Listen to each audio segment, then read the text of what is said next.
ESPN and Curt Schilling show there's a right way to behave during crisis communications time and a wrong way.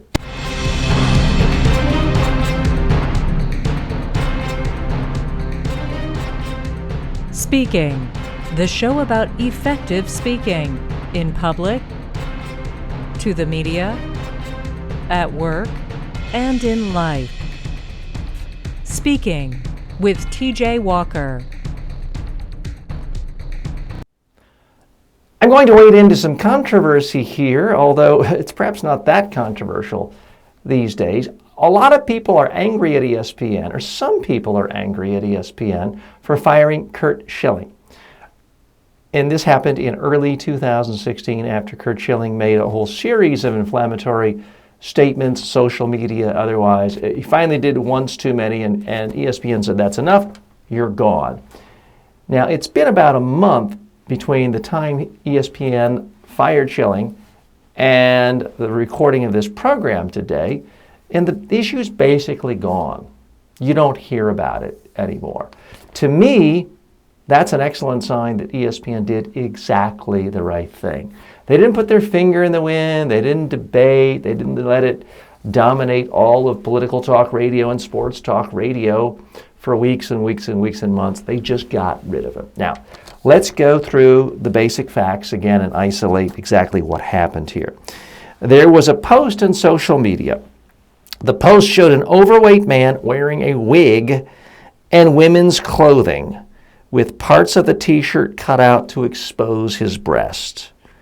It says, quote, "Let him in to the restroom with your daughter, or else you're a narrow-minded, judgmental, unloving, racist bigot who needs to die." Now, Curt Schilling, the famed former professional baseball player who was then an analyst for ESPN, added this commentary. He said, quote, "A man is a man no matter what they call themselves. I don't care what they are, who they sleep with.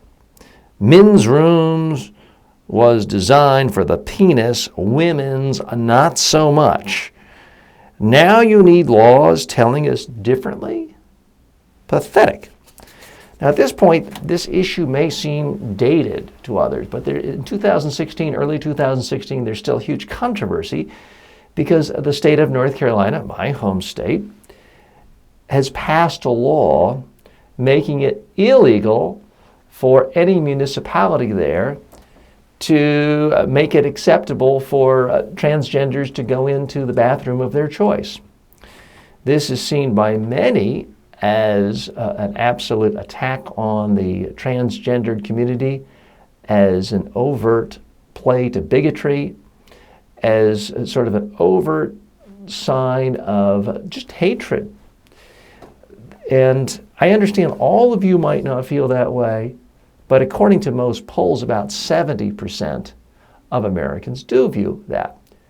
This idea that you're going to sort of pick on people who've gone through gender reassignment or have switched genders and tell them that they have to go to the bathroom of the gender that they were born to on their birth certificate just strikes a whole lot of people as a fake, phony issue designed to stir up hatreds and not really solve a pressing current public policy issue.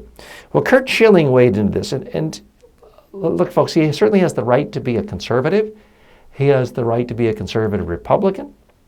He has the right to enjoy listening to Rush Limbaugh. That doesn't take you out of the bounds of acceptable conversation in America. It doesn't mean you're unemployable by major media networks. But he did something very different. And I think regardless of your political views at this point, people have to realize if you're going to take large sums of money from corporations that take advertising and take sponsorship from huge consumer good companies that sell their products to the whole world, people of all races, ethnicities, religions, genders, sexual preferences, you simply can't go out of your way to say things that are considered wildly offensive and beyond the pale. I realize some view this as just capitulation to political correctness.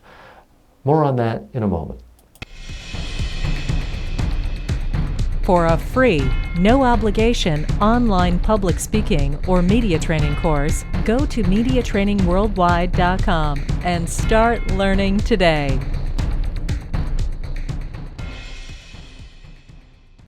So are we living in politically correct times where if you say anything unpopular, you're going to be fired, lose your job, lose your livelihood, lose your source of income? I think that's a bit of a stretch. That's an overstatement. But we do live in an era now where it's simply different than it was in the 1950s or 60s or 70s or 80s. There certainly was a time when it was considered mainstream fare to make fun of all gays as effeminate and limp-wristed and lisping, to make fun of all black people as step-and-fetch-it and subservient, to frankly make fun of anyone who's different as being inferior and as a subject of mockery. And the people who've been made fun of for all these years have finally said, enough, we're just not going to take it any longer. And they're speaking with their pocketbooks, they're speaking with their book of business, and corporations are listening. CEOs who frankly don't really care that much about politics, or might have politics in some extreme level, care about one thing above all, the bottom line, money. And they care very much about needlessly offending vast swaths of their consumer base and of their customers. And that's really the problem for Curt Schilling. If he wants to write in any sort of an extremist on a political ballot, that's his right. We have a secret ballot in the United States. But here's my challenge to Curt Schilling. If he saw a commentator X, on national TV or on that person's Facebook page saying, I hate all members of the, let's say, the Christian faith, would Curt Schilling be happy about that? Or would he say, well, that's an example of, left-wing, immoral, extremist, agenda-filled media? I don't think he'd be happy about that. And in fact, while you certainly may have atheists in the media, you certainly don't hear very many of them openly denouncing and ridiculing people's faith and their religions. And they might think that, but they're not saying that because they don't want to lose their jobs, they don't want to lose their sponsorships. And in that particular case of religion, for example, the only exception I can think of is Bill Maher, who has a show on HBO, and guess what? He has no advertising. And if he had advertising, he probably wouldn't be saying that because it would completely, likely get him fired, as it did from ABC, not on that issue, but on another. So folks, everyone has the freedom of speech. What you don't have in America, or as far as I know any other country, is you don't have the freedom to say wildly offensive things that most people in your audience would consider just incredibly boorish and still get paid millions of dollars for it. Curt Schilling can write anything he wants, mock anybody he wants all day long on his Facebook page. Just can't do it and expect to be paid by sponsors who have to answer to their customers. So that's, most of us don't need that lesson. But I do realize there are some out there who feel aggrieved, who feel that somehow Curt Schilling is a victim in the culture war. If you want to feel that way, fine, but ask yourself, would the world really be that, are we that much worse off without this guy? Number one. Number two, if you're in a position like this, if you have a position of trust, fame, vast wealth flowing your way, is it really asking too much to keep your opinions that are wildly offensive to people in an area that has nothing to do with your expertise. Curt Schilling wants to radically rip apart the tradition of so many young kids ruining their arms getting Tommy John surgery. He's got a lot of credibility on that, or at least in-depth knowledge. What his area of expertise is talking about transgendered people causing problems in bathrooms, I don't know. Well, I say I don't know. I do know. His credibility, his experience, his expertise is exactly zero. And that's why it's just better off keeping his thoughts to himself. I don't want to sound like I'm being prudish or being a censor, but there are trade-offs. Again, Curt, if you want to be like me and not be accountable to sponsors, go ahead, start your own YouTube show, start your own show on iTunes, and you can pontificate on every aspect of bathroom policy or any other policy you want. That's the real lesson here, folks. You can say whatever you want, at least in the United States. In some countries, I was just over in Thailand, and you got front page stories there about how politicians, prominent politicians, are sent to reorientation thought police camp for making anything critical of the political powers. We don't have that in the United States. Sadly, that does exist in a lot of other countries.